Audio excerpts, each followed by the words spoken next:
welcome back to Everyday Tech Explained.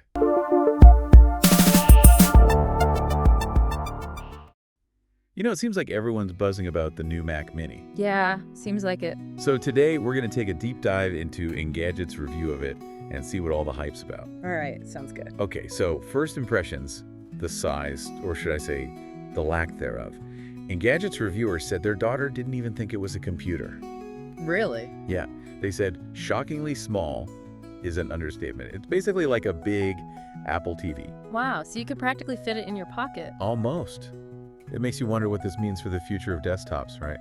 Like, are we all going to be working off tiny little boxes from now on? It's definitely a possibility, but size isn't everything, so let's talk power. Exactly. And this Mac Mini is not lacking in that department. It runs on Apple's M4 and M4 Pro chips, which are supposed to be crazy fast. And they really are. The reviewer said the M4 Pro version blew away a lot of high-end PCs in their tests. So this tiny thing packs a serious punch. Oh, absolutely. But what else is new with this Mac Mini? Well, the case is totally redesigned. Oh, right. It's less than half the size of the old one. Plus, they finally added front-facing ports.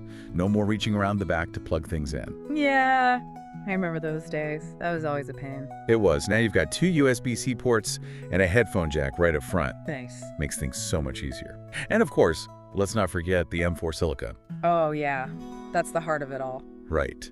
The base model comes with the M4 chip, 10-core CPU, 10-core GPU, and a 16-core neural engine. Hold on, neural engine. What exactly is that? It's basically like a specialized brain within the chip that's super good at handling AI stuff. AI stuff, okay. Things like facial recognition, voice processing, all that cool stuff. Just making our devices smarter and faster at doing things that used to take forever. Exactly. And the M4 chip has a really powerful one. But if you need even more power, there's the M4 Pro option, right? Yeah.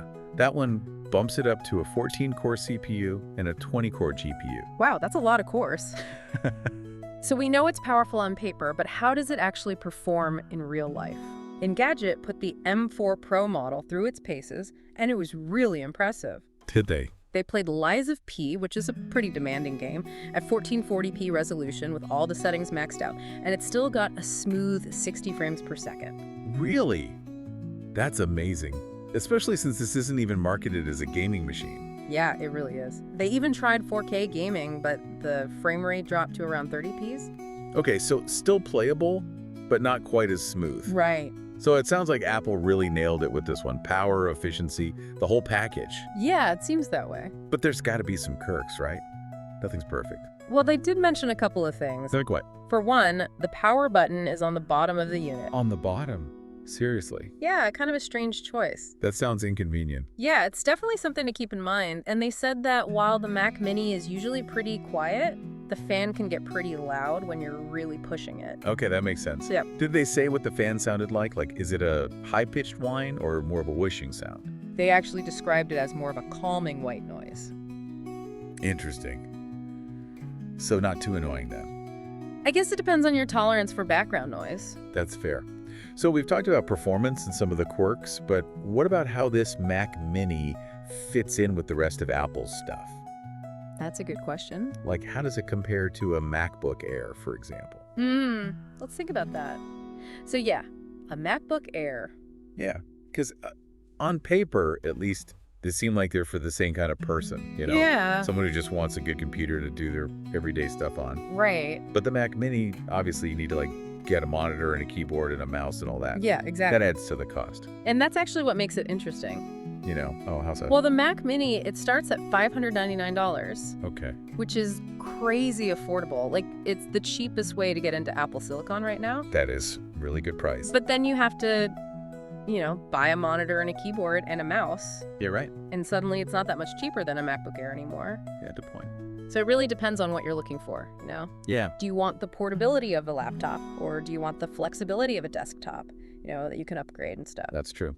And then there's also the performance difference, right? Oh, yeah, for sure. Like, a MacBook Air is no slouch, Definitely not. but that Mac Mini with the M4 Pro chip is on another level. Yeah, it's really powerful. It's almost like it's kind of blurring the lines between a desktop and a workstation, Yeah, totally. Like, speaking of performance, I was reading Engadget's review, and they were saying that this Mac Mini is the fastest computer they've reviewed all year.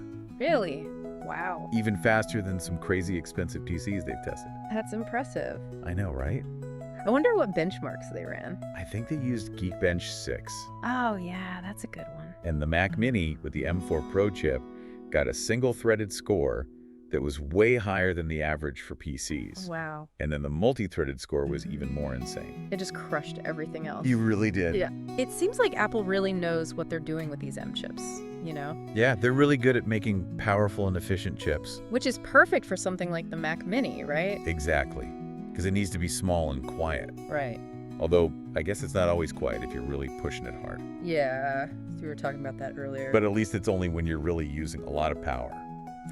like for normal stuff. Yeah, browsing the web, checking email. It should be pretty silent.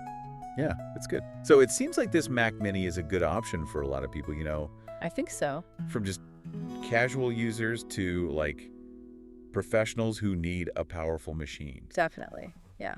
It's a good all-rounder. And it's got to be great for people who are already using other Apple devices. Oh, for sure. Like the integration is so seamless. Yeah, it all just works together. What about people who are thinking of switching to Apple? You mean like from Windows? Yeah, exactly. I think it could be a good starting point, you know. Yeah. The base model is really affordable. And macOS is pretty easy to use. Yeah, it's very user-friendly. Plus, the Mac Mini is so small that it can fit anywhere. That's a good point. You don't need a big desk for it. And those front-facing ports make it easy to connect everything. Way easier than before. Okay, so we talked about performance and all that. Yeah. But what about those upgrade costs? Oh, right. That's the one thing that kind of worries me, you know? Yeah, I know what you mean. Apple still charges way more for RAM and storage than you'd pay anywhere else. Yeah, that's the downside. So even though the base model is only $599, Right. you have to factor in those extra costs if you think you'll need more RAM or storage later on. For sure. It's something to consider. But even with that, it seems like this new Mac Mini is pretty great overall. Yeah, I'm really impressed with it. Me too. It's powerful and versatile, and it's not too expensive. And it looks really good, too. Yeah, the design is sleek. So, are you thinking about getting one? It's tempting, for sure. But I want to know what our listeners think first. Yeah, good idea. What do you all think about this new Mac Mini? Is it something you'd consider buying? Are you impressed by how small it is and how much power it has? Or are you maybe a little hesitant about those upgrade costs? We really want to know what you think. You know, while we're talking about what people think, I was looking at the comments on Engadget's review, Oh, yeah. and a lot of people were comparing the Mac Mini to the Mac Studio. The Mac Studio. Yeah, you know, like the bigger, more powerful version of the Mac Mini. Oh, right, right. And I was thinking maybe this new Mac Mini might make some people rethink getting a Mac Studio. That's interesting. Yeah, like if you don't need the absolute most powerful machine, Right. the Mac Mini with the M4 Pro chip Right. seems like it could be a really good sweet spot. Yeah, you get a lot of power for the price. Exactly. And we can't forget about portability. That's true. It's a desktop, but it's so small that you could easily take it with you places. Yeah, to a coffee shop or to meet a client. Right. It's not like those old clunky desktops that were stuck on your desk forever. Yeah, things are changing. It really makes you think about the future of desktops, you know? Yeah, for sure. Like, will they all be super tiny and powerful like this? Who knows? It's exciting to think about. So to wrap up our deep dive on the new Mac Mini, it seems like Apple's done a really good job. I think so too. It's a powerful little machine that can handle pretty much anything you throw at it. And it's surprisingly versatile. Whether you're a casual user or a professional or someone who needs a portable workstation, Yeah, there's something for everyone. the Mac Mini is definitely worth checking out. But we want to hear from you.